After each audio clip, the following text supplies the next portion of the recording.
बिस्मिल्लाहिर्रहमानिर्रहीम। अस्सलामु अलैकुम वरहमतुल्लाहि वबरकातुहू। Welcome to G voice. दुनिया की कदीम तहजीबों में भी रोज़े का तस्वर था।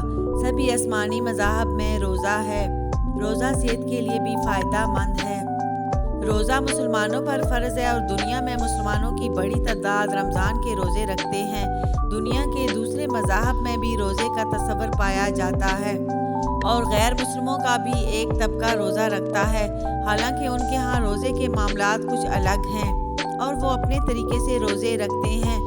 उनके रोज़े के अयाम भी मुख्तलिफ हैं। इसी तरह दुनिया की कदीम तहजीबों में भी रोज़े का तस्वर है, जैसे बाबल तहजीब, मिस्री तहजीब, यूनानी तहजीब और कदीम हिंदुस्तानी तहजीब। अल्लाह ताला ने कुरान करीम में जहाँ रोज़े की फ़र्ज़ियत बयान की है, वहाँ ये भी बताया है कि पुरानी उम्मतों पर भी रोज़े फ़र्ज़ थे।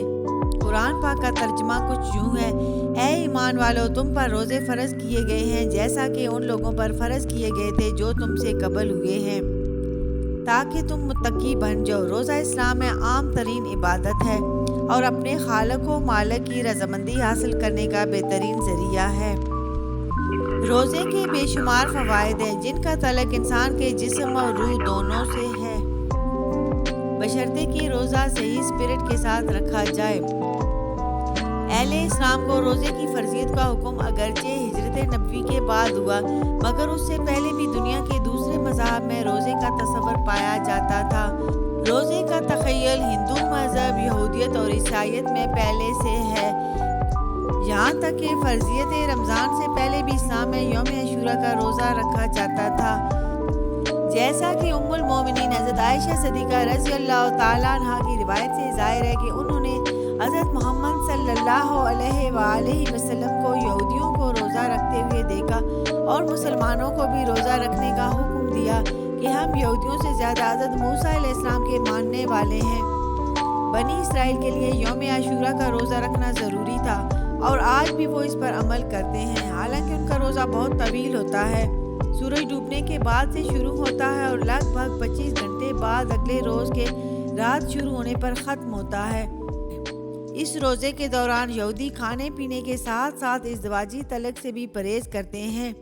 वो इस दौरान चमड़े के जूते और आराम व आसाइश से भी परहेज़ करते हैं। रोज़े के वक्त यहूदी अपना बेशतर वक्त संगाल में गुजारते हैं और तौबा और इस्तग़फ़ार करते हैं, नीज़ तौरात की तिलावत में मसरूफ़ रहते हैं। बनी इसराइल में रोज़ा इस्लाम के अंदर दूसरे मज़ाहब की तायीद पाई जाती है और अंबिया कराम की तरफ लौटने की ताकीद मौजूद है। यही सबब है कि कुरान करीम में जब रोज़े का हुक्म दिया गया तो ये भी याद दिलाया गया कि मुसलमान पहली उम्मत नहीं है जिन पर रोज़े फ़र्ज़ किए गए, बल्कि ये पिछली उम्मतों पर भी फ़र्ज़ किए गए थे।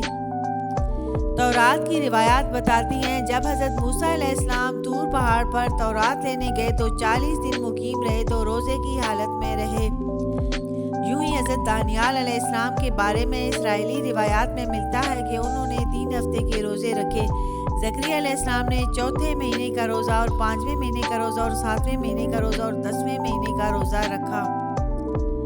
की फजीलत बताते हुए उन्होंने कहा, यहूदा के घराने के लिए खुशी का मौका और शादमानी का ईद होगा। कब कब यहूदी रोज़ा रखते हैं।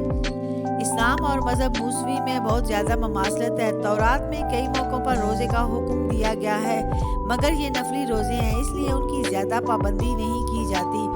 अलबत्ता यहूदियों के यहाँ मुसीबत और आफात आसमानी के वक्त रोज़े रखने का हुक्म दिया गया है और वो रखते भी हैं। जब बारिशें नहीं होती और कैद साली होती है तब भी यहूदियों के यहाँ रोज़ा रखा जाता है। यहूदियों में अपने बुजुर्गों के यौम वफ़ात पर भी रोज़ा रखने का रिवाज पाया जाता है। मसलन मूसा अलैहिस्सलाम के इंतकाल वाले दिन यहूदी रोज़ा रखते हैं। इसके अलावा दूसरे बुजुर्गों के यौम वफ़ात पर भी रोज़े रखे जाते हैं। यहूदियों में बहुत से फ़िरके पाए जाते हैं और ये मुख्तलिफ़ अय्याम में रोज़े रखते हैं। नीज़ तज़किया नफ्स पर ख़यालात की यकसुई के लिए भी रोज़े रखे जाते हैं। नाज़रीन, अगर आपको वीडियो पसंद आए तो सदका जारिया के तौर पर आगे शेयर कीजिएगा। सदका जारिया वो वाहिद सदका है जिसका इनाम मरने के बाद भी आपके नामा अमाल में लिखा जाएगा। या अल्लाह मेरे वालिदैन